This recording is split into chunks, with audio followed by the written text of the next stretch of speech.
Sarah, I told you have to stop putting interns in cages in my dressing room. Welcome to Watch Mojo, and today we're counting down our picks for the most hilarious, famous, and/or entertaining acting mishaps in SNL history. No, Louis, stop! Get off me! Get off me, Louis! Is this part of the play? Number 75, Maybelline. Maybelline's new Super Stay Longwear Liquid Lip Color goes on like a dream. I better look in the mirror and make sure I didn't miss any spot. You've seen similar setups on SNL before. Two performers talk to each other in the mirror, but this time it's Jennifer Coolidge talking about makeup. The Maybelline discussion is interrupted by breaking from both Chloe Fineman and Ariana Grande. Crab walk. Now give me one. If you could meet anyone living your dad, who would it be? They both provide amusing impressions of Coolidge, doing the actress's voice and mannerisms. It's already a difficult task before an iconic impressionist shows up. Dana Carvey adds to the chaos here as Fineman breaks again, throwing this sketch into a comedic tailspin. Hey, maybe we need more Longwear Liquid Lip Color long-lasting mouth magic. Yeah. Oh, yeah. There you go. The three stars managed to land the surreal plane with flying colors. Number 74, Tenement Museum. And to help us understand what it was like for them in the strange new land of America, a group of historically trained actors will be joining us to bring the Landowskis back to life. While touring a museum, people come to understand the reality of tenement life. This sketch captures two actors portraying Polish immigrants. For 16 hours today, I break my hands in factory. That I can afford to bring a cabbage home for soup. Louis C.K. is not up to the accent work, making Kate McKinnon's life much harder. The host stops in his tracks and has to laugh at himself. Oh, they came here for their children. I wish I could bring home more money. In real time, the performer realizes that his vocals need to be more polished. McKinnon takes a moment herself as her scene partner gets back into the groove. Ella, let me ask you a question. Do you know how to... The stars crack up again over a meal, showing that this sketch might have needed more fine-tuning. It's all in good fun, though, as this serious situation receives a comedic twist. But I must go now, or I will be late for my night shift at the factory. You work so hard, makeup. Number 73, Short-Term Memory Loss Theater. These performers, even with their affliction, never forget a single word. That is a fact. I'll be playing the part of Grandpa McKittrick, the family patriarch. For this sketch, Bill Hader plays a doctor eager to show off his solution to short-term memory. The theater performance slowly derails as his patients immediately forget their lines. Rocco, you're home! No, you said that. You said that already. It's his line. And what's my line? Since this concept is built around pre-written mistakes, viewers might wonder what's a setup and what isn't. Fred Armisen's actor shows up only to trip up Hader's director. Armisen looks as if he sabotaged his co-star, with Hader trying to compose himself before uttering a few more words. Wait, you're just gonna walk in here? What, you just walk in here? No, that's supposed to be just Teddy. Right, sorry. He messed up. It's yet another case of some friendly pranks being played out on stage. Even though the rhythm frequently shifts, the cast finds their way back to the script. No, don't look at me, look at each other. Come on, you wanna kill each other. Vernon, come on, get off the stage. Number 72, Cut for Time, Cast List. I see the sharks are circling the boat. Oh my God, so funny, Mr. Conan. Shut up, Beth. This is another example of an awesome scene being thrown into the Cut for Time category. Will Ferrell's director prepares his students for the cast list, but the anticipation nearly kills them. The host lets the tension build until Ferrell's character asks everyone to back up. Mr. Mayor. Back up, please. Back up.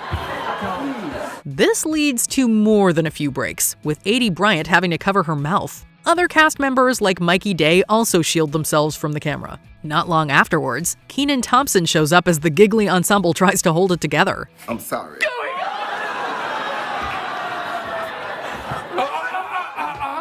Please. And our Respect Director Deb. This entertaining scene might become a cult classic for both its highs and lows. Number 71, Sandler Family Reunion. Yeah. There's lots of Sandlers here. It's a sandstorm. All right. Well, hello, Mr. Hollywood, you big shot. Over the years, Saturday Night Live has tried this sketch to varying degrees of success. This time, they have Adam Sandler meet all of his supposed relatives. Ah, shut it! You shut it! You shut it! Come on, there's kids here. Oh my God, is that my nephew Sean? Or he's still at the kids' table? Cast members come by to try their impressions, but it's a surprise SNL alum that steals the show. Jimmy Fallon appears to talk gibberish to the host.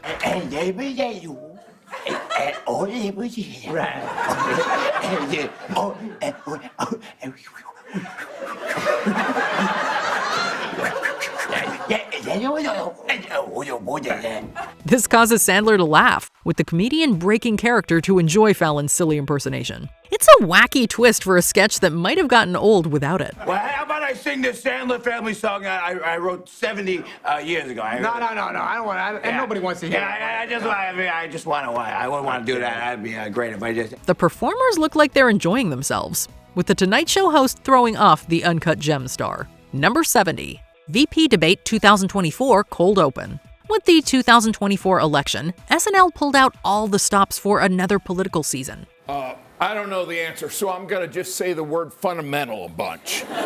Because debating is 30% fun and 70% demental. They also brought back Dana Carvey to play a new version of Joe Biden. His impression made the president a rambler, while also including props like ice cream. That's right. Hey, kiddo. Let me give you a little bit of a pep talk. Here's the deal. I'm being serious right now. Come on, look at me. Carvey shows that he is a sketch master with his impeccable timing. He also knows how to utilize a pause to maximum effect. Maya Rudolph gets a front row seat to a comedy masterclass and even reacts to her scene partner's antics. Who the hell was Obama's VP? Nobody knows. That was you. That was you. You're gonna make a great president. By the time she's hit with a vanilla cone, Rudolph holds strong in the face of another iconic comedian. Using their funny impersonations, the cast nails this scene while also taking in the absurdity of it all. Border crossings, down. Emmys for the bear, down. Everybody get down. Tonight. Anyway. Number 69, Locker Room Motivation. In what should be considered an iconic sketch, Will Forte's coach tries to inspire his basketball team. If I gave up every time I peed my pants out of fear, I would not be married, I would not have 3 of my 4 kids, and I definitely would not be standing here in front of you right now. His tactics involve playing a quirky song to gather support. Several cast members hide their reactions or cover their faces as Forte starts to dance. Peyton Manning buries his mouth in a towel at one point. The main performer really pushes his moves to extremes, forcing his castmates to keep a straight face. It's hard to imagine a scenario where everyone gets through the sketch without breaking. With some killer moves, it's hilarious to watch both the main dancer work and his scene partners observe.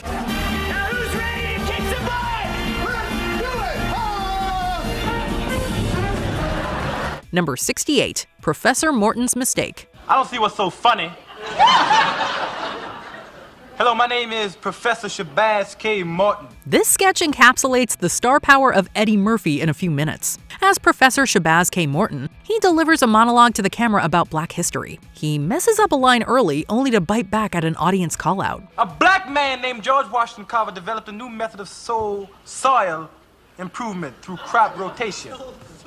So I messed up. Shut up! This changes the tone of the sketch, with Murphy ready with unscripted comebacks. His ability to do it all while staying the course cannot be understated. So the other fella tasted and he says, this tastes pretty, yeah, keep on smiling. Alone in a sketch, the man can bounce around a script and throw in ad-libs with equal success. His comedic timing makes his outbursts all the more amazing. So Dr. Carver's 2 dinner guests, Edward Skippy Williamson and Frederick Jiff Armstrong, 2 white men, stole George Washington Carver's recipe for peanut butter. Number 67, Lisa from Temecula, Wedding. Sis, switch me seats. Your little lesbian friend is doing the most, trying to to get the box tonight.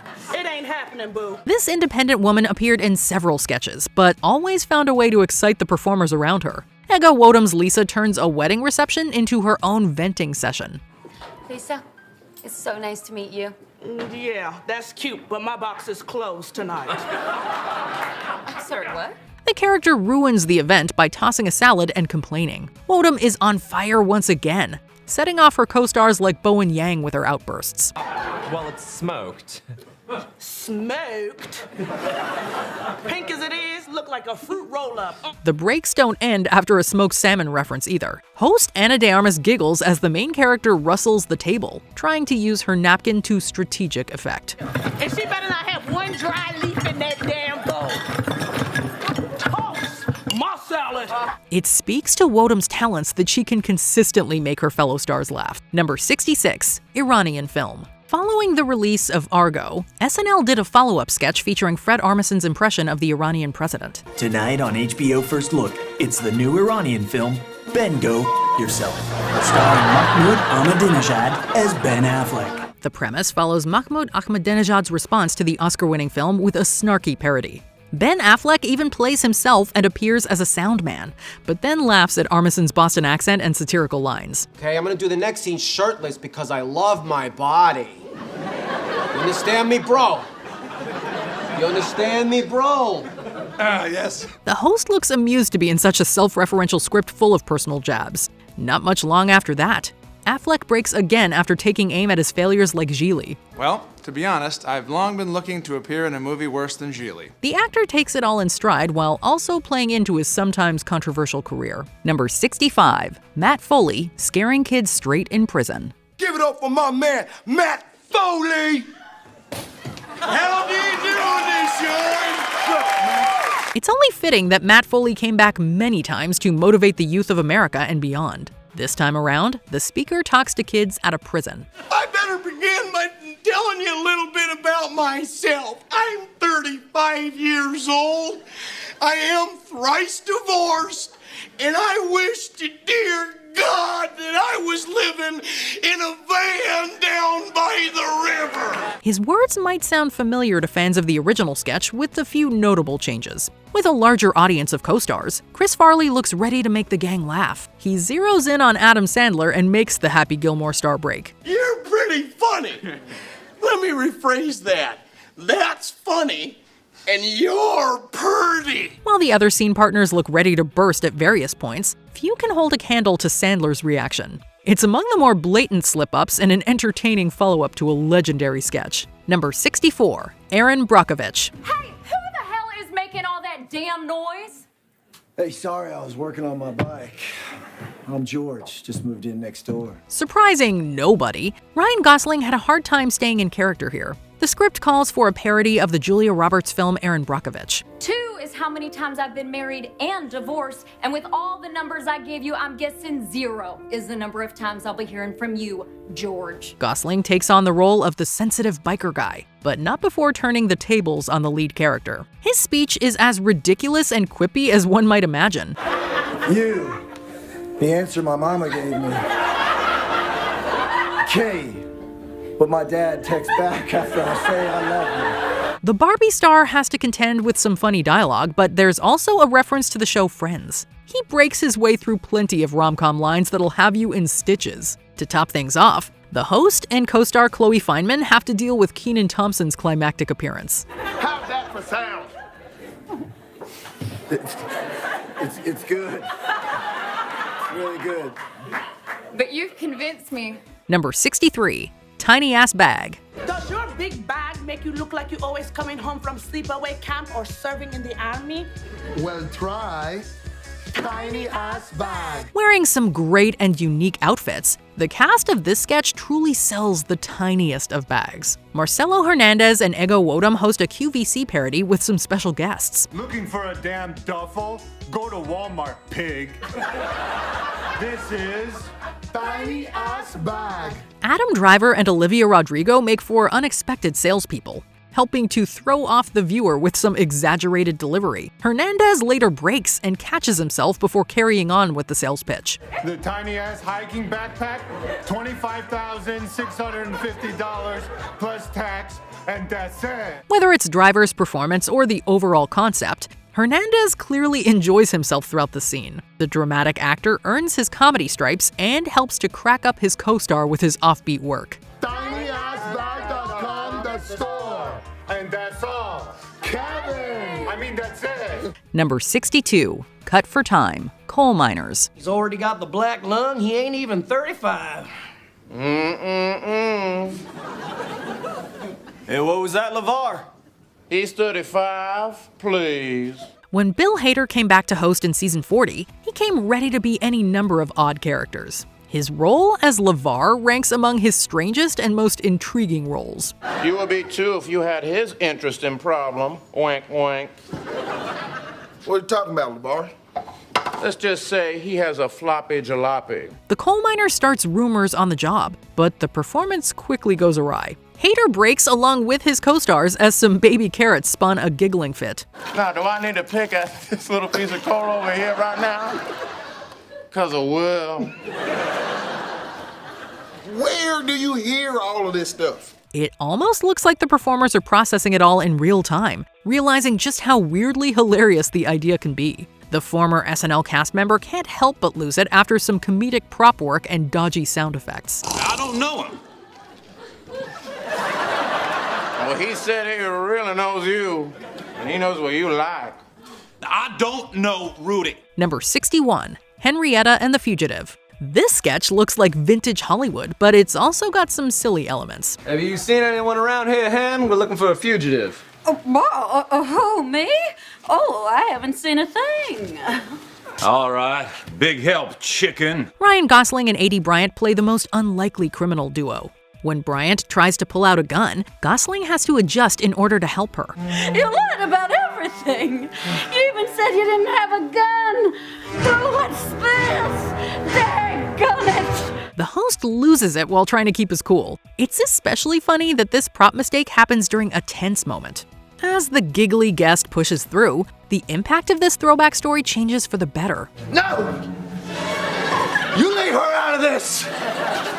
I shot that farmer! No! It's as if the performers get to finally stop pretending and just have fun. Considering there's a chicken suit there, this sketch could only improve with some extra laughter. The epilogue only confirms that Gosling's chuckles enhance any scene. Where to, senorita?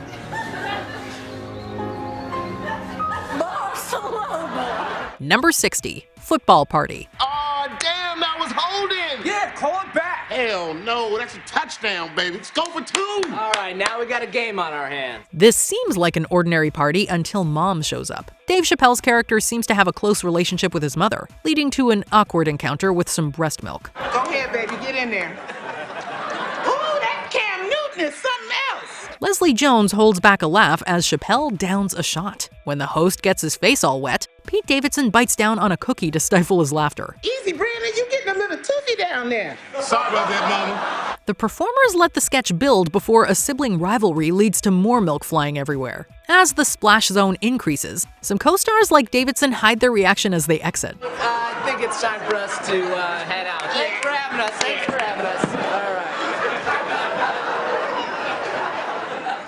I might chill here for a bit if that's cool. This messy sketch pays off with both planned and unplanned giggles. Number 59. Ronaldo and Alexi. Alexi, look at this. It's a beautiful day today, huh? Yes, it is beautiful. When will the garbage truck come? Today. Some SNL sketches are doomed from the start. With friends Fred Armisen and Bill Hader working together, the cast members try out some bold accents. Okay, so Santa Claus. He says I'm going to put Rodolfo in the front, not in the back. Armisen starts to break as he tells a younger co-star a story. It's not the only time somebody drops character, though, with Hader losing it at several moments. All right, have fun, man. Hey, Bobby, trunk uncle. UCB. Even host Jamie Foxx struggles through his section as his scene partner talks his ear off. It's hilarious to watch it all unfold, featuring some amazing comedians dying throughout the scene. The doormen also contend with Tim Robinson's garbage man before it's all said and done. Go back to the truck. Get out of here. Is this garbage? Am I garbage? The man. Get out Don't of here. answer him. Don't answer him. Get out of here. Sorry. Stupid guy. Number 58. Barnes & Noble firing. As the cast assembles in a fake Barnes & Noble, it looks like some characters might be getting fired. Look, there's been an issue with some missing inventory, so unfortunately I'm gonna have to let somebody go today. Yeah, right! Oh, what? We know you think it's us! Kevin Hart's boss steps in as Cecily Strong and Bobby Moynihan's employees make their case. With all of these all-stars gathered around, Tim Robinson ends up giving the sketch its finest moment. The performer plays the oldest staff member that butts in at a key point. Except for Carl. Oh, no. Except for Carl. Reads a beard, he's old, he's useless. He's just that good to me. Sorry, Carl. Sorry, Carl. Hart cannot keep a straight face, with Robinson coming in hot as the surprise star of a packed scene. It's among the more notable sketches of the former cast member's brief SNL career. Back to the drawing board. Okay, see you guys. Oh, man, I feel bad for Carl. Yeah, I feel real bad for Carl. He'd be all right. Number 57. Space Emperor. Emperor Zeeb, Chancellor Snooks from Cram 9 requests an audience with his grace. Ah, Chancellor, have you come to grovel at your emperor's feet? For this sci-fi sketch, the Stranger Things lead plays a ruler with an overzealous follower. Mikey Day plays the snack expert trying to feed Finn Wolfhard's character. Yes, an endless array of galactic goodies to swell your belly. Indulge, sire. After a while, the outrageous treats get to be too much. The host stumbles as Day keeps the food coming. There's more, my liege. Big bite also of the skin, my liege. Yes.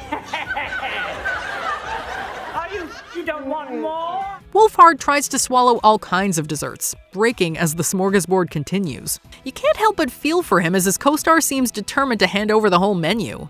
A toxic rain will fall over you. Time for some boo-boo fruit, sir. We cannot imagine having to say lines, eat, and find the perfect comedic timing all in one scene. The guest player does his best to follow through with this space opera. The delights are paused.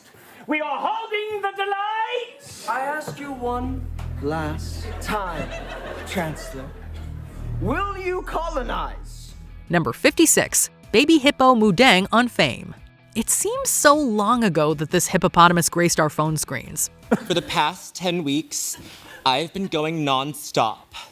Running around, eating lettuce, trying to bite the hose from the water from a hose. Naturally, Saturday Night Live tackled the subject with some clever casting. Bowen Yang took Weekend Update by storm with his Moo Deng impression. Do not yell my name or expect a photo just because I'm your parasocial bestie or because you appreciate my talent.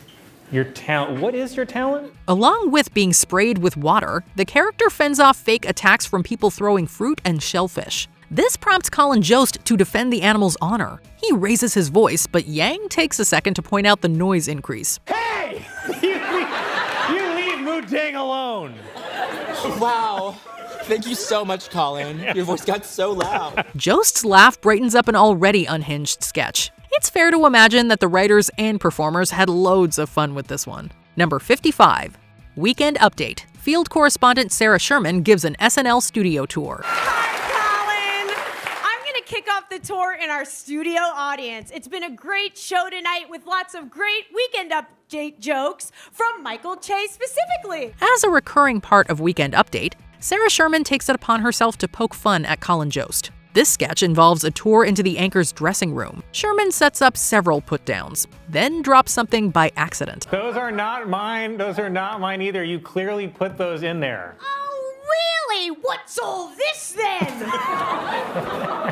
Oh, a thing that I threw? She improvises through this moment with charm and a fun attitude. Jost laughs off the interaction, clearly amused by the sketch derailing.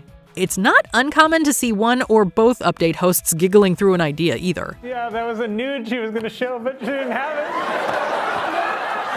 Oh my God, and what do we have here, folks? It's Colin's famous intern cam. As Jost endures comedic blow after blow, he plays along with the good-natured ribbing.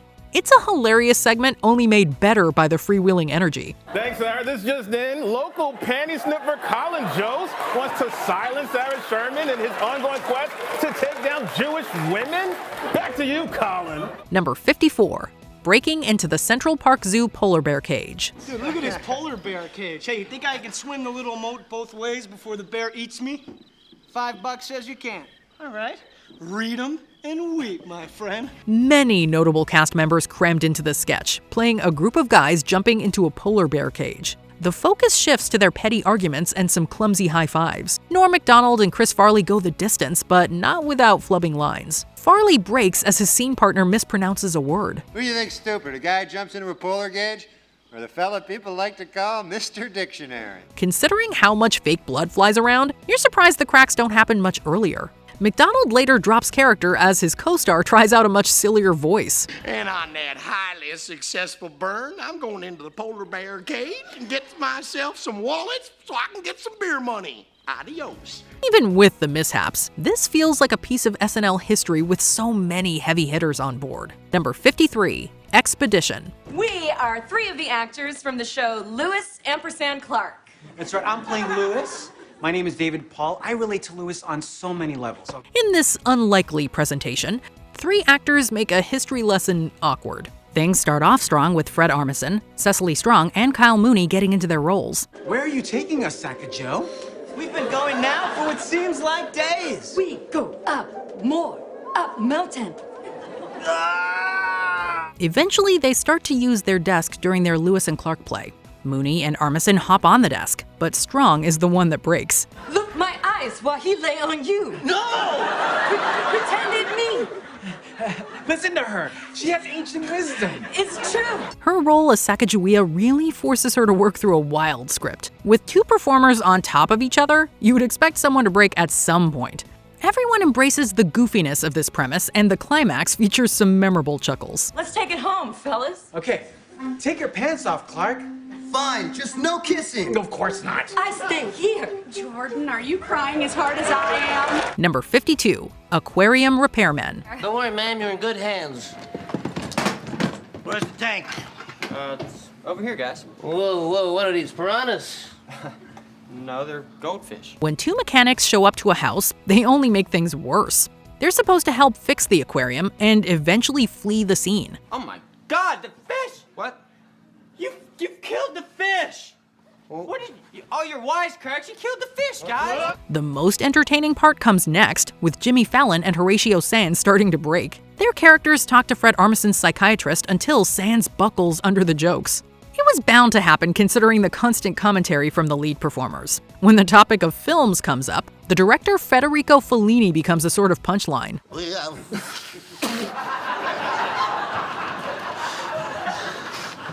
got friggin' Federico Fellini over here. The duo looks like they're having fun as they power through the giggles. Number 51, Rookie Cop. Think you can handle the sight of blood, Rookie, or you want to go back to the car?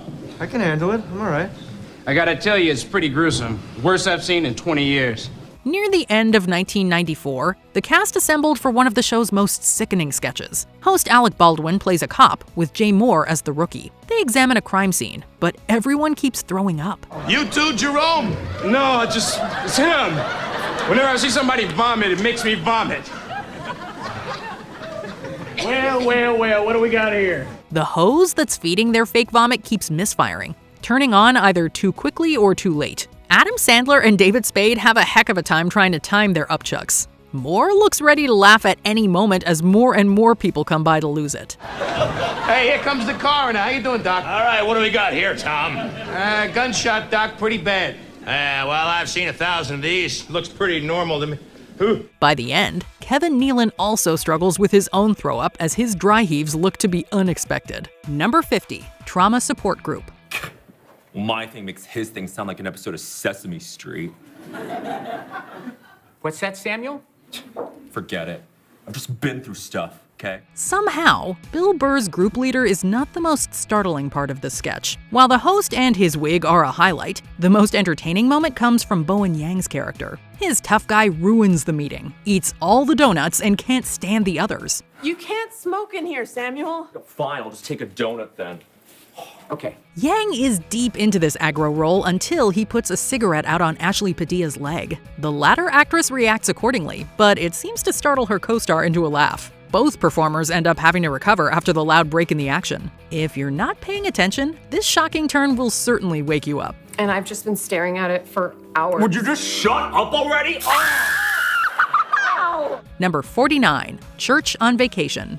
Dad, did you have to drag us to church while we're on vacation? Yeah, can't we skip one Sunday? Hey, we're Catholics, okay? On his SNL episode, Shane Gillis brought out his irreverent side. This sketch makes him a father that takes his family to a Jamaican church. They might be on vacation, but that doesn't mean they're gonna miss out on a Sunday service. Gillis tries his hand at some patois before breaking later in the sketch. Right before he finally loses it, he gives his best attempt at an accent again before chuckling to himself. If you hear me, you say amen. Yeah, amen. Honey, you don't even know what he's talking about. Hush now, child, me trying to hear the good word. The surrounding chaos and stellar performances only make it more obvious that something might happen. With Heidi Gardner giving a solid reaction, the host locks in after having a moment of laughter. Father is right. Jesus was upon the cross, died for our sins, then 3 days later he going to raise up into heaven. Ricky!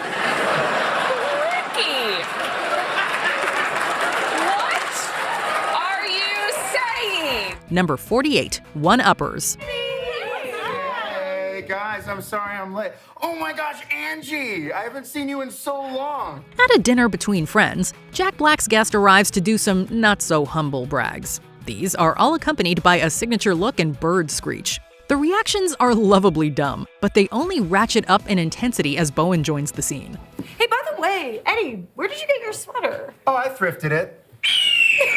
Throughout the action, the performers crack up as their co-stars try to find the camera. Black shows off his dedication as the sketch takes a few more absurd turns. The sound effects and angles are a little off, making the sketch that much funnier. You can tell the cast members are barely hanging in there. With so many different camera shots, they can't hide their faces either. I know I am. Me too, but I don't go to the beach. I only go to black-owned pools. Number 47, Lisa from Temecula, sports bar. Temecula, I know that's right. Y'all been in the bathrooms here? They got that good soap. After a successful first sketch, the show decided to try it again a few more times. This version is once again funny and full of breaking like the original. With host Josh Brolin, the sketch seems to be going well until Bowen Yang can't take it anymore.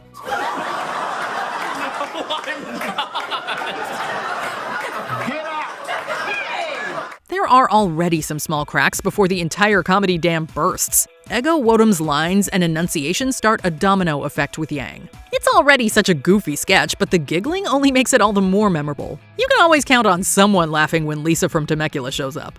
Lisa, when you cut it out, Mark was just talking, girl. I heard every word. Mr. Tarzan over here trying to lure me to his house talking about he got a big snake. Number 46, George H.W. Bush and George W. Bush go hunting. Over here. It went this way. Did you get him? Sharing some quality time together, this father and son duo spend a day in the forest. This sketch is also an excuse for two SNL titans to work together. While Dana Carvey and Will Ferrell might be heavyweights, they have to deal with an apparent slip-up. The older Bush makes a motion like he's going to slap the younger one. Were you trying to hit me? Well, no, there was a fly right near your head. Went like that. When no sound effect comes, both comedians have a moment of shock before continuing the sketch. Carvey and Ferrell pick up the pieces and do some improvisation. Using their professional skills, the duo knows how to roll with the punches despite this hiccup. Will you put the antlers down? Number 45, New Wife. What are we celebrating tonight, bud? Yeah, Vince, what's the raison de la fête? You haven't heard? I got married this past weekend. While he's better known for his Curb Your Enthusiasm persona, SNL lets Larry David try out different roles. This one is especially funny for how far he gets from his neurotic stereotype. As a strange man with a new wife, his character tries to impress the other partygoers. He holds it all together before he crumbles in the final minutes. Get out! Is everything okay? You got so mad. David has some ridiculous dialogue to say, making it even harder to get the words out. His giggly nature makes this wild part especially difficult near the end. You might not even find the lead-up amusing, but the Seinfeld creator certainly gives it one last comedic stamp. We do have a meeting at 6 a.m. Yeah, we got that 6 a.m. meeting, man. Number 44, Doctor. Hello, family. Well, this is never easy to say. We did everything we could, but he did not make it. This might be the most amazing train wreck of season 49. When Ryan Gosling shows up, you know that somebody will break. The setup here starts with a family death and morphs into a medical melodrama. Gosling enters as Bowen Yang's helper, with the two playing characters that also love cookies. That is genius. Dessert salad. The dressing could be chocolate syrup or ice cream. The host breaks more than once as he makes a hilarious mistake with a camera. Between the food gags and ensemble acting, this feels like a gloriously weird scene. It hits yet another peak when Molly Carney accidentally clips her co-star with a wheelchair. By that point, many performers lose their composure in this funny sketch.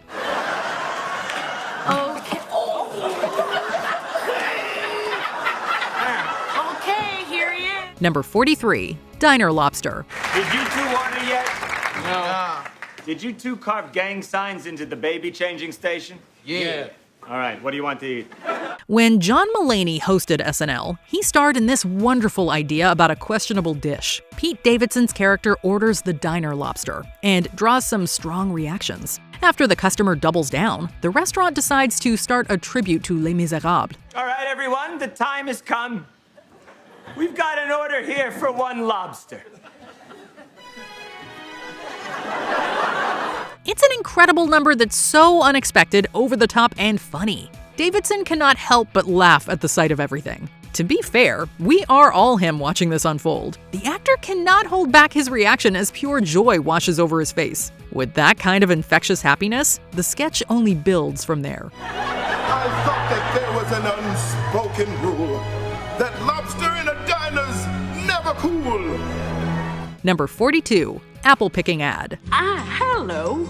I'm Deborah Chickham. If you've ever been apple picking, you'll likely appreciate this sketch. Kate McKinnon and Adie Bryant play sisters that run an orchard that might not be so great after all. While various people talk about their experience, the seams start to burst thanks to the lead actresses. Bryant and McKinnon have such a solid chemistry that gives way to some laughter. Still not feeling picky? Listen to this satisfied customer. Even if the sketch isn't firing on all cylinders, the mistakes make it all the better. It's super entertaining to watch the pair work through the giggles. In between some comical testimonials, the comedians bring their charming energy to the scene.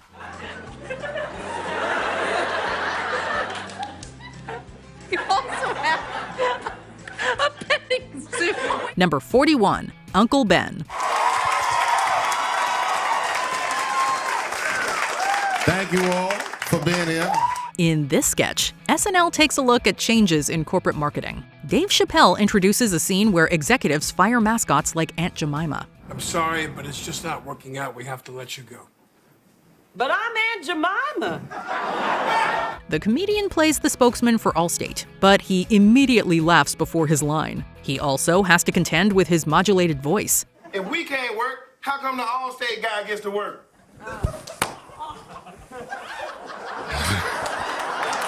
Chappelle giggles through his script, making for several highlights in this star-studded sketch. His Dennis Haysbert impression isn't the only thing that causes laughter. When Pete Davidson shows up as Count Chocula, the host takes another opportunity to let loose. Davidson spits his fake teeth out when he can't take it anymore. Needless to say, this entire sequence benefited from a few derailments. Look at Pete Davidson's lips.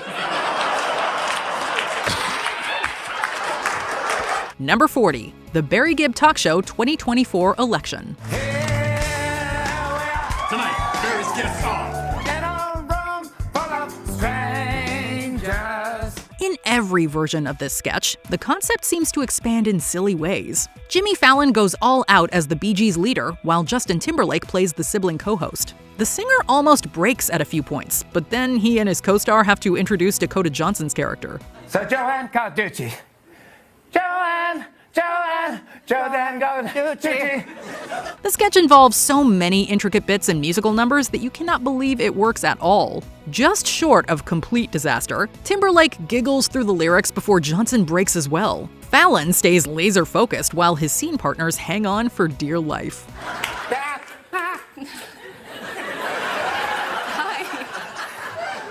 Number 39, Weekend Update, Smokery Farms. Here to comment are the owners of Smokery Farms meat gift delivery service, Vanetta and Wileen Starkey. For this Weekend Update segment, A.D. Bryant and Kate McKinnon once again show off their chemistry. They play two cousins selling a collection of meats. With a prop alongside them, the performers try not to inhale the stench. It's clear they are fighting the strong smell in between funny setups. Noticing that his co-stars are flailing, Colin Jost laughs along as the basket becomes a centerpiece. Look at all that. Wow! Look at that gorgeous little stinking basket. Bryant and McKinnon are like two kids chuckling through their school project. Jost then tries to avoid the meat altogether. Using their best Southern accents, the comedians bulldoze through the script as best they can. You like meat, Colin? Colin, you a big meat boy, Colin? Not closer, no.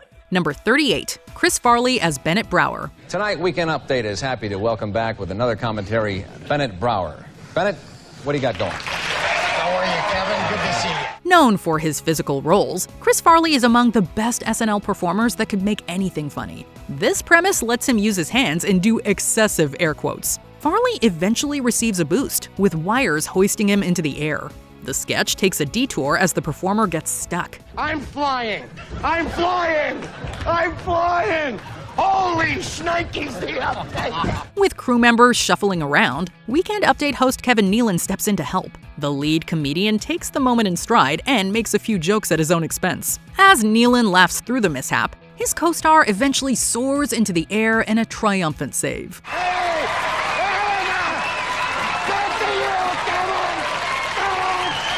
Number 37, Birthday Party. Woo-woo! Party police, you girls are under arrest for having too much fun. As friends gather together, Ryan Gosling plays the dad. He quickly runs into a foil played by A.D. Bryant. I can actually answer that because I'm 13 and a half. I'm so old now that my mom lets me shower all by myself. The latter plays a girl that's obsessed, making this party more than a little awkward. Bryant is great here with her line deliveries and interplay with the host. Gosling plays against his co-star's wild character, but he can only put up with so much. Oh, it's a daisy. I got a little cream here on my finger. Oh, that's okay. I can take care of that, Mr. Dilham. Morgan! No, please! Morgan! He eventually breaks after a quick line from the comedian. Considering all of the hyperactivity, you wonder how he didn't break right away. The Barbie star is known for breaking on SNL, and this sketch helps him continue that tradition. When I first taught you how to swim. Oh yeah, frickin' wet.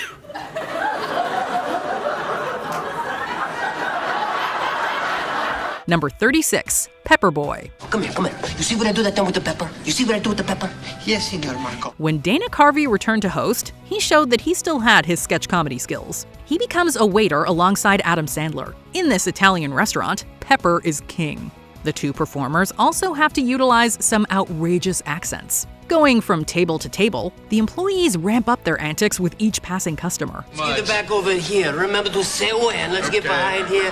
Get more pepper, huh? You like that, huh? You like that, huh? Sandler then has to endure the wrath of Chris Farley and his fake beard. Hiding his reaction, the performer probably wants to laugh. His sudden movement is subtle compared to his co-star's loud performance. Looking back, any of them could have broken at any point before that given all the craziness. Why, yes! Say when. All right. Juan? Number 35, Royal Family Doctor. When one has an audience with the royal... With their British accents on full blast, Bill Hader and Martin Short deliver some inspiring performances. Hader plays the straight man opposite Short's zanier character. The former plays an OBGYN, while the latter tries to explain how to deal with royalty. This leads to some hilariously awkward rules and the older comedian's acting. I'm sorry, must we call it the royal ahem? Well, the only other acceptable terms that I know of is the governess. The younger cast member has more than a few moments where he needs to pause. Playing a stern doctor, the Barry star needs to cover his mouth to survive his scene partner. The startling and bold choices from the Three Amigos actor could break even the most serious person.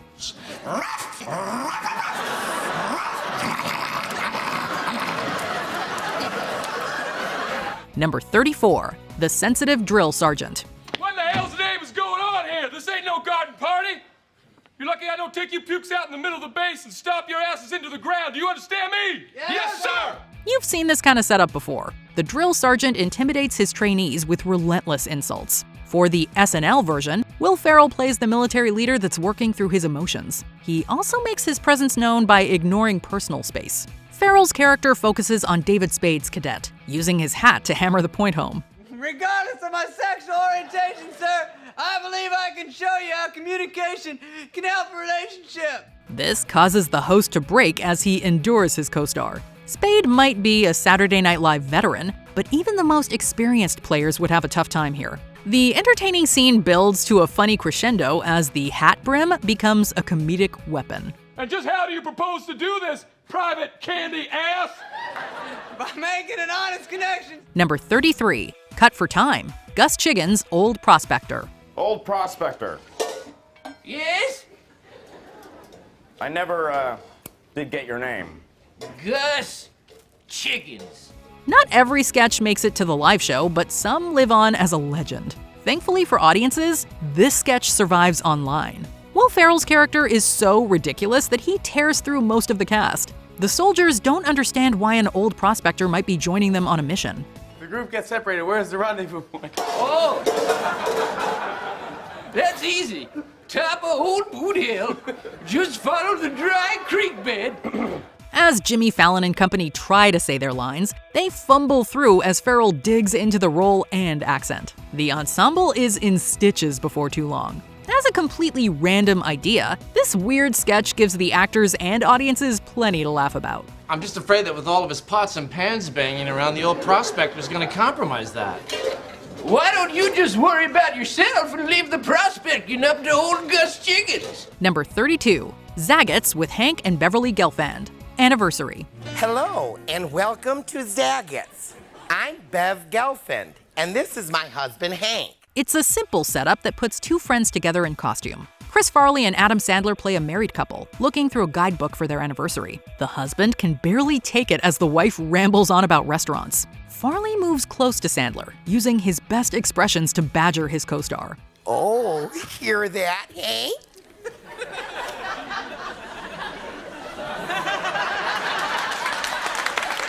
He eventually wins as the Happy Gilmore actor cracks. One performer moves in closer and the other one recoils, with the scene already hanging by a thread.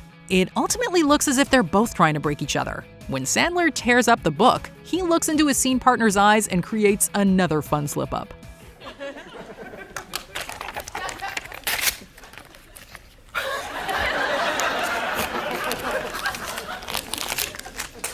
Number 31, Dr. Beeman's office. Test results. No, there's no Mark here. My name? It's Mark. No, I spell it with a C. Who put you up to this? This sketch might defy all kinds of rules, logic, and comedy standards. That doesn't stop all involved from doing their best. Will Ferrell plays the odd and aggressive Dr. Beeman, taking phone calls and leaving the couple in suspense. He then brings in a distraction in the form of a dancing medical expert. In the end, the routine forces Ferrell to mask his reaction. But I can do the robot. That'll be $5,000. Good day to you both. What the hell was that? He and Molly Shannon cannot stay in character following all of the weird gags. You can feel the writers and actors grasping at straws, making for this mix of comedic gold and desperation. There's almost no way this sketch was ever gonna go as planned. The truth is, we misplaced your baby.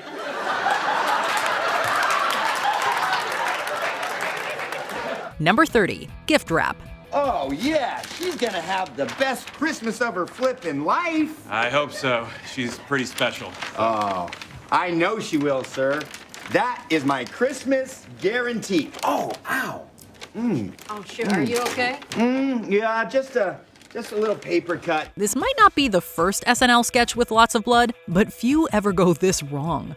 James Franco's gift wrapper cuts his finger and unleashes a geyser. Leslie Jones is right in the splash zone, with some of the fake blood getting into her mouth. The actress is clearly struggling as she tries to compose herself. It might be funny for a second, but it's also really gross when you put yourself in her shoes. Good Lord! Here's happening. Your Christmas dreams are coming true, that's what. Let me find my special choo-choo paper. Now, you know what? I think we good, man. Kenan Thompson looks concerned as he stands next to his scene partner. While Jones tries not to be sick, Franco breaks after a gag with a fake foot. She might even deserve an award for hanging in there.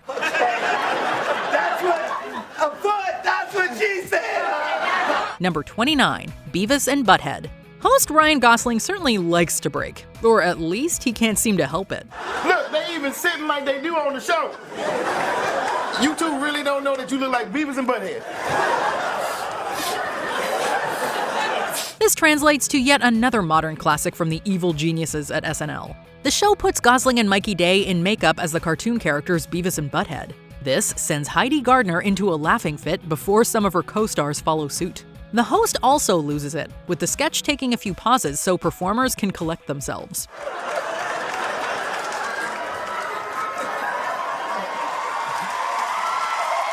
We don't blame any of them for giggling considering the script or the prosthetics. In the future, we hope this absurd idea comes back to crack up more people like Chloe Fineman. I don't know this gentleman.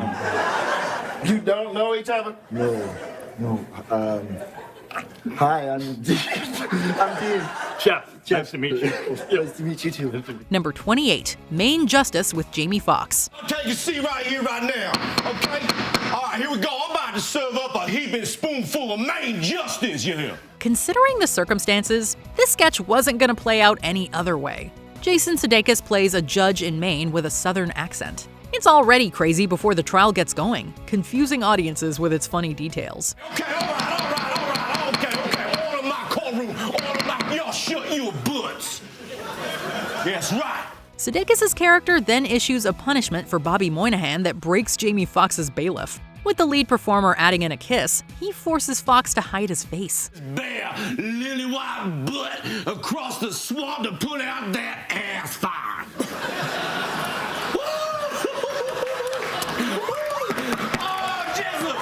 The entire script feels like a fever dream that only gets better with these interactions. While we might have more questions than answers, we can't help but laugh as the breaking enhances the scene.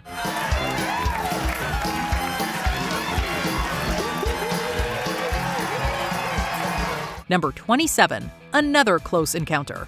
With how things went the first time around, you'd think that SNL learned their lesson. And I'm hauled on board with my bush and my tush hanging out. I see my old pals, the gray aliens with the big, stupid, fat eyes, and I'm hit with the realization, first time I've been on a second date since 2009. The sequel to Close Encounter brings back Ryan Gosling for even more antics. It also keeps him laughing throughout the increasingly strange alien stories. It's a fantastic source of comedy, guaranteeing big reactions from the host as he deals with Kate McKinnon's character. We were led down a passageway of light, cradled by what felt like a big fuzzy mitten. And it almost felt like I was, like God himself, was playing with my hair. There's also a more in-depth demonstration this time around. While handling her co-star, Kate McKinnon does wonders to break the Barbie actor into pieces. Gosling's giggles are definitely contagious, as this chaotic follow-up earns its place alongside the original. Thanks, Todd. You can sit down. Number 26, Benihana. It's a pleasure to join you both. My name is Adam Grossman. I'm 6 years young. And this is my very lovely and very single nanny, Miss Lily. In another take on this sketch, Jonah Hill's Adam Grossman is a precocious 6-year-old. Leslie Jones plays his nanny, Miss Lily, and tries to keep it together through all of the jokes. Hill's role also lets him sing, using reggae tunes to break Jones. I shot the sheriff, but me do not shoot the death. You're giving me nothing here. It feels like pulling pulling teeth without a string! The sudden burst into song makes it harder for the Superbad star to keep a straight face too. Both performers enjoy themselves through this scene, earning even more laughs from the audience. The pair becomes a great comedic team here even after tripping each other up. If you love Bob Marley, you'll probably get a kick out of this one. Okay, Adam, let's just let the nice men enjoy their dinner, okay? One love! One heart! I'm kidding! Everyone, mazel on your engagement! Number 25, New Girlfriend. Fred Armisen plays this role with both dedication and chaos. The inclusion of Jason Sudeikis only makes things funnier, with the two playing people that derail a party. It's so nice to meet you. Oh, really? It's nice of who to meet me. And what do you mean by it's? Isn't she beautiful, gang? Armisen's abrasive guest stretches out, puts her foot in guacamole, and tests the other's patience. Is she okay? Yeah, oh yeah, she's okay. She's more than okay. No, her body is like a harp that only I know how to play.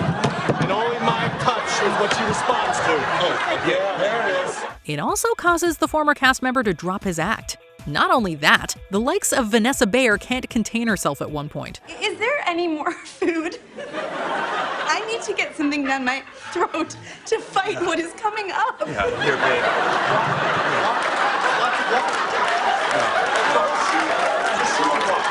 The sketch itself is hilarious, and these moments heighten the experience even more.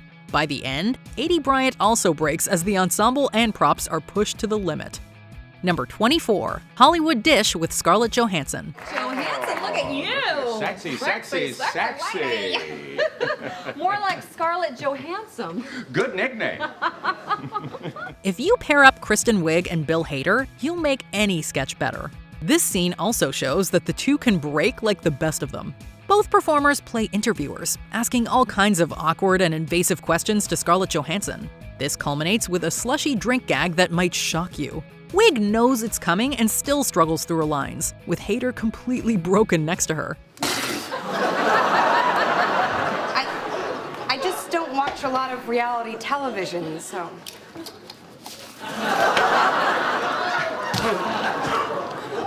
Even Johansson can't keep a straight face in a reaction shot.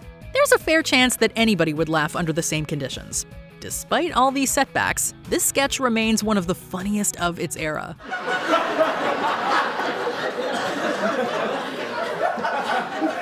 You have great skin. What's your secret? Number 23, Lisa from Temecula. Let's not forget her baby sister Lisa, who flew all the way from Temecula to celebrate with us. Lisa, we've heard so much about you. It's so nice to finally meet you. That's cute. But don't think I'm giving up the butt tonight. With her dedicated performance, Ego Wodum sets off a chain reaction that nobody can recover from. Her character cuts into a well-done steak and starts to shake the table. Host Pedro Pascal can't keep a straight face, cracking up as he tries to deliver his lines. This dog followed me home. I'm about to tear this thing up.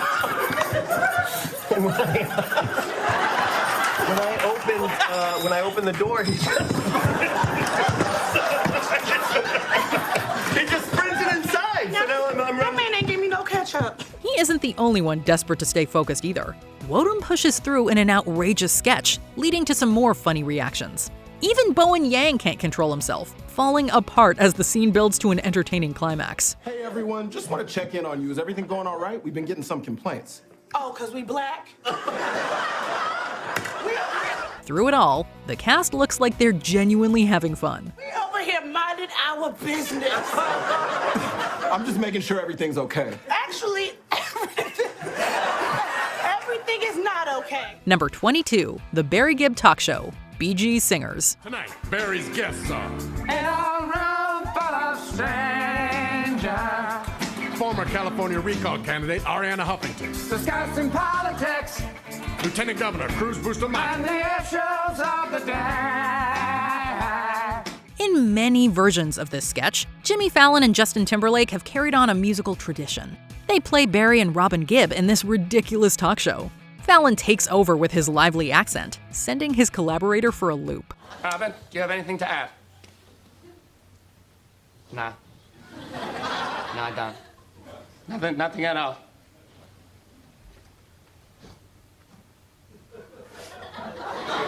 The Gibb brothers have never seemed so dysfunctional or hilarious. Timberlake cracks under the pressure, unable to stay in character as his co-star flies off the handle. The host understandably breaks after listening to his scene partner's falsettos. With the singer trying to keep up, this bizarre premise gets both the guest performer and audience chuckling. Crazy cool medallions, talking it up. Number 21, The Californians, Stuart Has Cancer. Anytime this recurring sketch shows up, you know you're in for a good time. Maybe you should get going before Stuart gets home. Right. I was thinking I'd take Candy View Drive over to San Vicente, and then make a left and go on 405 North. From there, just get off Mulholland. Totally like that. This scene lets the cast poke fun at soap operas and Southern California in general. When Fred Armisen's character Stuart shows up, the sketch starts to break down in funny ways. Bill Hader tries to keep a straight face, but he's no match for Armisen's expressive voice. There's nothing going on, Stuart. Get home. Get back on San Vicente, take it to the 10, then switch over to the 405 North and let it dump you out into Mulholland where you belong.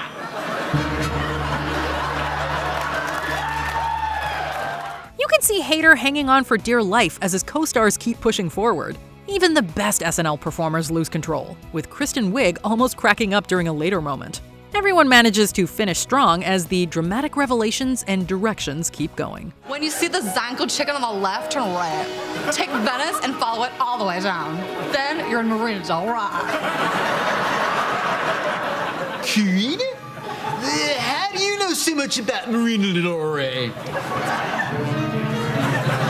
Number 20, Girlfriend's Game Night. In 2018, Bill Hader hosted Saturday Night Live for the second time since leaving the show 5 years earlier, and he left everyone, including his co-stars, in stitches. In this sketch, Hader plays Horace, the elderly husband to SNL regular Cecily Strong, who's attending a game night with her girlfriends.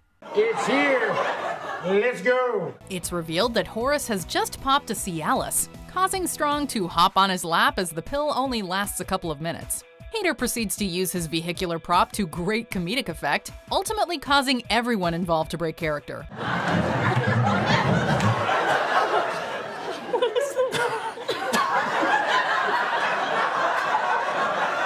Hader later discussed the scene on Late Night with Seth Meyers and once again struggled to contain his laughter. You should be ashamed of yourselves. Number 19, Stefan and Shy. The brainchild of Bill Hader and John Mulaney, Stefon was introduced in 2008 and quickly became a fan favorite. New York's hottest club is Pants. The world said goodbye to the Weekend Update correspondent, whose knowledge of New York City's most bizarre hotspots was both hilarious and unparalleled, in 2013. But since then, Stefon has still found time to make a guest appearance or two. Do people still use the word?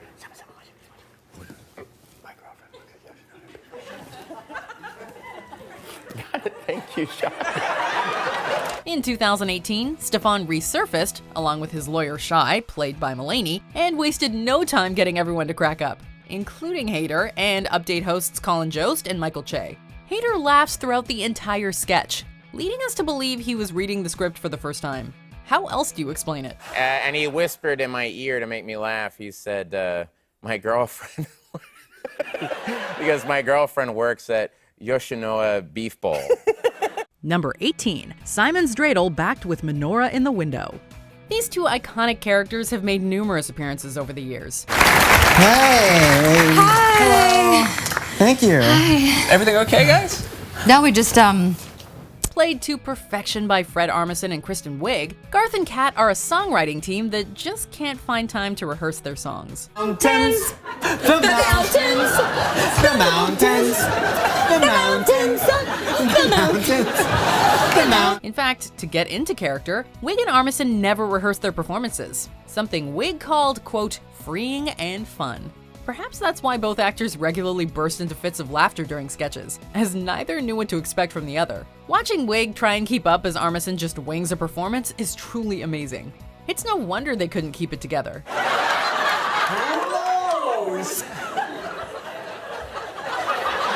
Number 17, Fernando's Hideaway with Hulk Hogan and Mr. T. A recurring sketch from the 80s era of SNL involved Billy Crystal parodying Argentinian actor Fernando Lamas in a sketch called Fernando's Hideaway. I'm in the hideaway today with one of the biggest names in baseball. It's got 12 letters in it. I counted it myself. Crystal would slap on a thick Spanish accent and interview celebrities, often getting their names and other tidbits of personal information wrong throughout the interview. One of the most famous sketches saw Crystal interviewing wrestlers/actors Hulk Hogan and Mr. T. Despite their attempts to keep a straight face, Hogan and Mr. T both break character near the end of the sketch, after Crystal ad-libs a line about exercise equipment. I was at a Hollywood party where this was an hors d'oeuvre, if you know what I'm saying to you. It would appear that everyone is susceptible to breaking while in the presence of a gifted comedian like Billy Crystal. You know when you laugh, your little things there go bambi, bambi, bambi, bambi, bambi. Number 16, Scared Straight. This sketch from 2009 had no shortage of top-notch comedic talent. We caught these kids drinking beers behind Pathmark. Tracy Morgan, Kenan Thompson, Jason Sudeikis, Bill Hader, Andy Samberg, and Bobby Moynihan are all featured. And when that many funny people are in a room together, things are bound to get a little silly.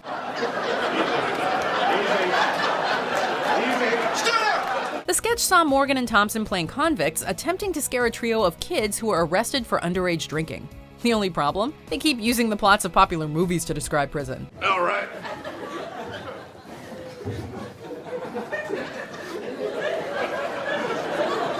Boys, learn your lesson? Thompson and Hader are the worst offenders in this one, but everyone cracks at one point or another. You try making it through without letting a smile creep across your face, 'cause this here is real. Number 15, Kissing Family. Featuring SNL legends Andy Samberg, Kristen Wiig, Fred Armisen, Bill Hader, Kate McKinnon, Maya Rudolph, and Taran Killam, as well as Paul Rudd. This sketch is a blueprint for how to make A-list comedic talent break character.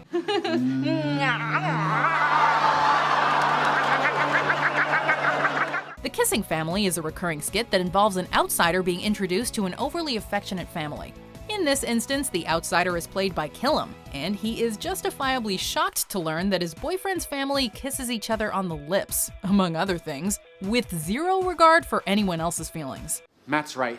Sometimes we get so caught up in loving our own family we forget about loving... Armisen cracks first, followed by Hader, but there are fissures of laughter peppered throughout the entire sketch. With this much talent in the room, it's no wonder this sketch devolved into a full-on breakfest.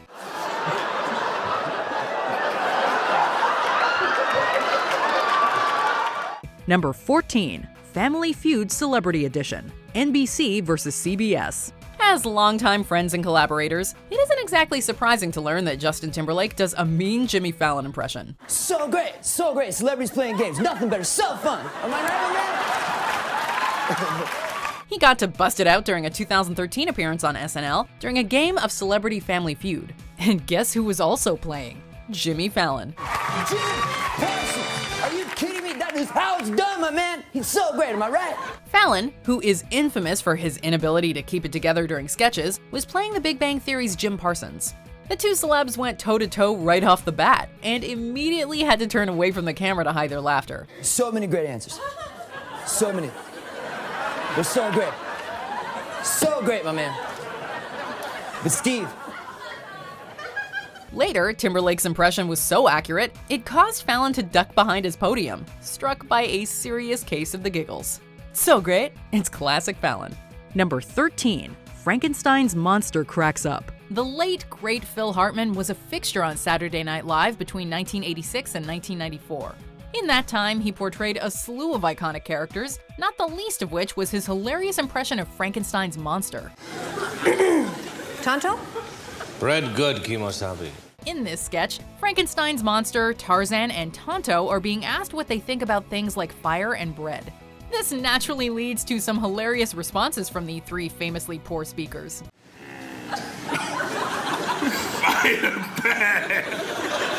We actually have to applaud Hartman for staying in character as long as he did. However, even the best break eventually. Well, that's all the time we have. Join us next week when we'll be talking with the cavemen from Quest for Fire. Thank you. For Hartman, that moment came when he was asked how he felt about a recent nuclear arms treaty. This stuff never gets old. Number 12. Donnie's Party. Introduced in 1999, the Boston Teens made regular appearances during the run of Jimmy Fallon and Rachel Dratch. I would be Gryffindor. You are Hufflepuff, and you know it. You are. Known for their thick Boston accents and love of the Red Sox, as well as for constantly bickering and making up, the characters regularly caused others to bust a gut. Bro.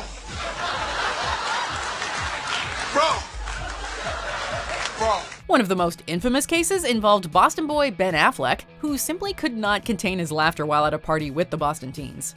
Watching him say bro over and over again while struggling to keep it together is priceless. Naturally, Fallon couldn't keep a straight face either. Number 11. Career Day. Adam Driver helped SNL kick off their 44th season with a handful of hilarious performances that all deserve their time in the spotlight.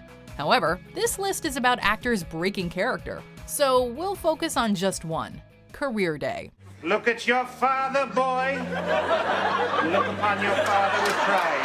I see you, man. In the sketch, Driver plays an elderly and ruthless oil baron who visits his son's class for Career Day. Now, what does an oil baron do? The answer? Crush your enemies!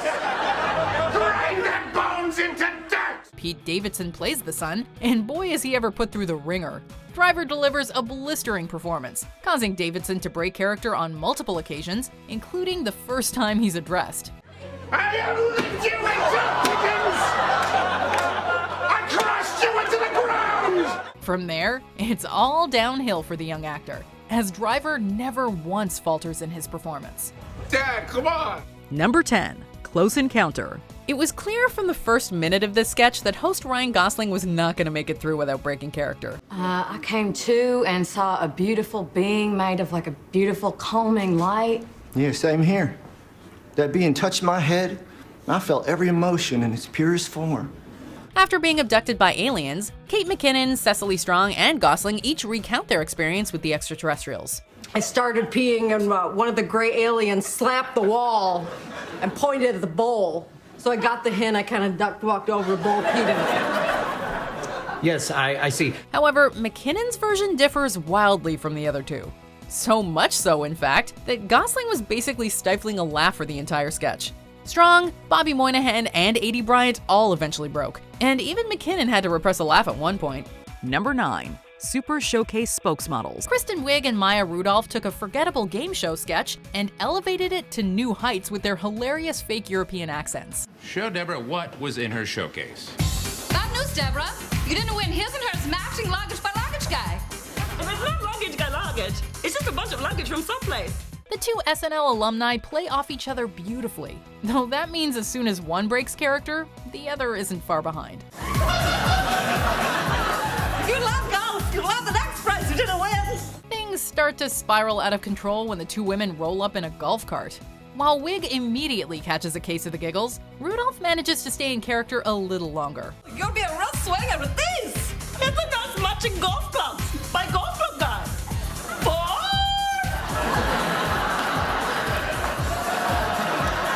Unfortunately, the same cannot be said for Bill Hader, who has to hide behind his hands to contain his laughter. The whole thing culminates with a still laughing Wiig crashing through the set in a golf cart. Seriously? How do they come up with this stuff? It's always time for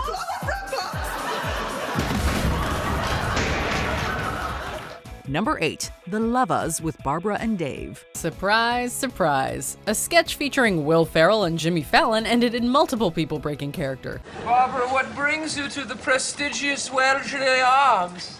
The usual. Quiet strolls, family-style dining, archery. This iconic bit saw Ferrell and Rachel Dratch playing overly affectionate lovers soaking in a hot tub and trying to play matchmaker to Fallon and host Drew Barrymore. Dave. David.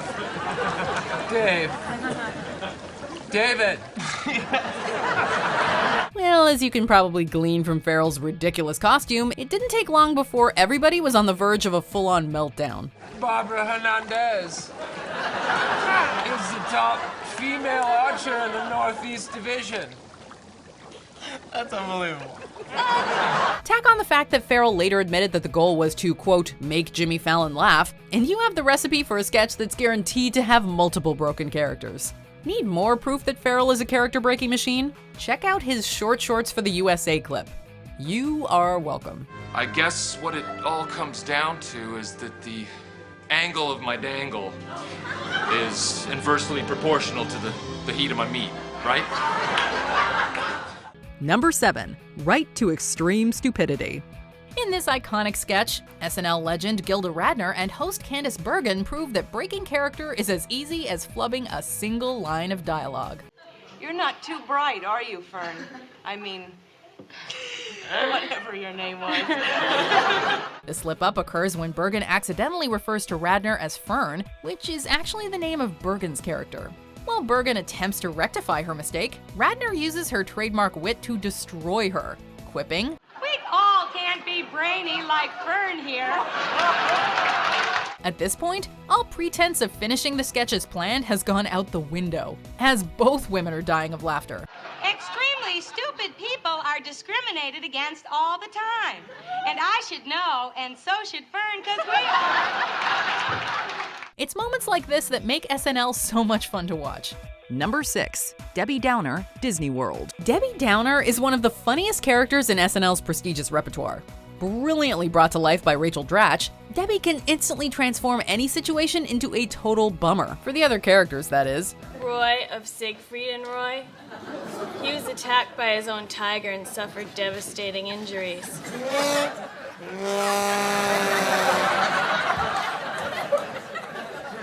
As far as the audience, cast members, and viewers at home are concerned, she is a riot. One of her most famous appearances occurred at Disney World, where she somehow managed to ruin the happiest place on earth with her depressing anecdotes. While Fallon breaks first, shocker, Dratch is not far behind. I can't have children. This inevitably caused the whole table to crack up. Horatio Sands cries, and Lindsay Lohan bangs the table in a fit of laughter. All the while, Dratch can barely keep it together. Number 5. Cork Soakers. In this hilarious sketch from 2004, host/musical guest Janet Jackson visits a winery and learns how to soak corks from a group of Italian winemakers. The scene is littered with double entendres meant to have viewers in stitches. As you can see, we are soaking all the corks in this room right now. These three guys right here are some of the most talented cork soakers. However, as the writers probably assumed when they penned this side-splittingly funny sketch, it was the actors who were laughing harder than anyone. So how did you learn to soak corks? Soak corks. With giggles emanating from all corners of the set, Jackson can barely get her lines out. And honestly, we feel for her. So does your wife like soaking soaking cork? Well, she used to when we were dating. Now, not so much. However, the biggest surprise was that perpetual character breaker Jimmy Fallon stayed composed throughout the entire sketch. Number 4. Matt Foley, Van Down by the River.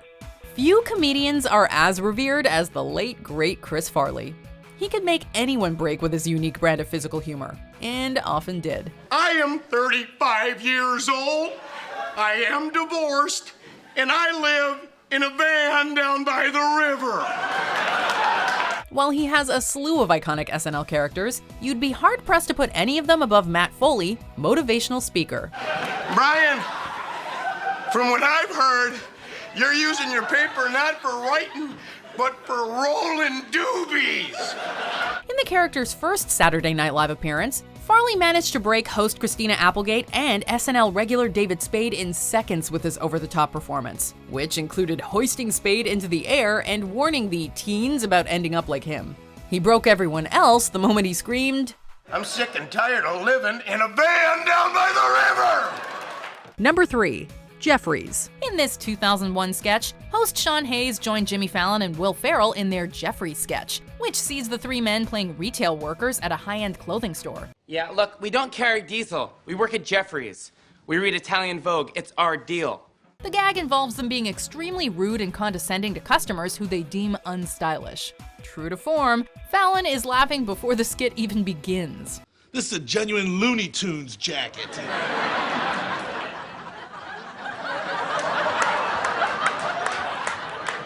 Hayes breaks shortly thereafter, and for the rest of the sketch, the two men can barely contain their laughter for more than a few seconds.